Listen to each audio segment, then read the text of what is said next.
Այս պայդրությամբ մենք գտնվում ենք հակակոռուպցիոն դատարանում Թբիլիսյան խճուղի 5 հասցեում եւ քննվում է գործընկերուհուս Գոհար Ղումաշյանի նկատմամբ խափանման միջոցի կիրառման միջնորդությունը։ Ներկայացնեմ, որ այսօր Գոհար Ղումաշյանը բերման ենթարկվեց մեր գրասենյակից անհեթեթ մեղադրանքներով, բարեգործության արգելքով, դրան զուգահեռ իմ մյուս գործընկերուհին եւս այս պայդրությամբ ձերբակալված է, տեղեկացնեմ երկու գործընկերուհիներս էլ անչափահաս երեխաների մայրիկ ենք, ավելին Գոհար Ղումաշյանը մանկահասակ բալիկ ունի,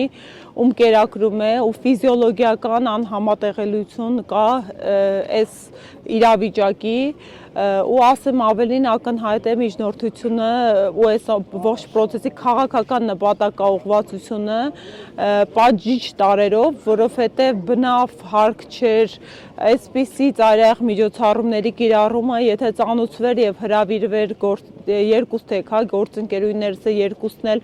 անպայման անխոս կներկայանային, մենք պատրաստական ենք համագործակցելիության ներկայացված փաստական հանգամանքներն էլ հանրային, որ հանրամատչելի են արդեն դրանցից յուրաքանչյուր անաչառ դիտորդ ու ունկնդիր կարծիք է հայտնում, որ այսինչ անհեթեթություններ, մենք լրացուցիչ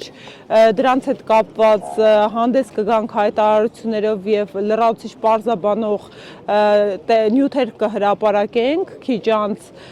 Մի խոսքով ամեն անգամ դատարանների բակում գտնվելով վերջին տարիներին այս քաղաքական հետապնդումների համատեքստում մի բան ենք ասում ենք, որ լիահույս ենք, որ արդարադատություն կիրականացվի, լիահույս ենք, որ դատավորը հավատարիմ կմնա իր խղճին եւ օրենքին ու այդ տրամաբանության ներքո գործընկերուհիս պետք է այստեղից ուղղակի հնարավորություն ունենա տուն վերադառնալու իր բալիկի մոտ։ Մի բան ներկայացնեմ հանրությանը, որ ինչքանով ինձ հայտնի դարձավ ի սկզբանե կալանքի միջնորդություն է ներկայացված եղել որոշման մեջ ձերբակալության, բայց մեր հանրային ճնշումը կարծում եմ որոշակիորեն իր ազդեցությունը ունեցել է, շնորհակալ եմ բոլոր մեր քաղաքացիներին, մարդկանց, ովքեր թողեցին իրենց անելիքները եւ եկան հակակոռուպցիոն կոմիտեի դիմաց ի աջակցություն գործընկերուհուս կանգնեցին։ Այո, լիահույս ենք, որ գոնե կալը հիմա այս պայդրության միջնորդությունը քննվում է տնային կալանքի վերաբերյալ, այնուամենայնիվ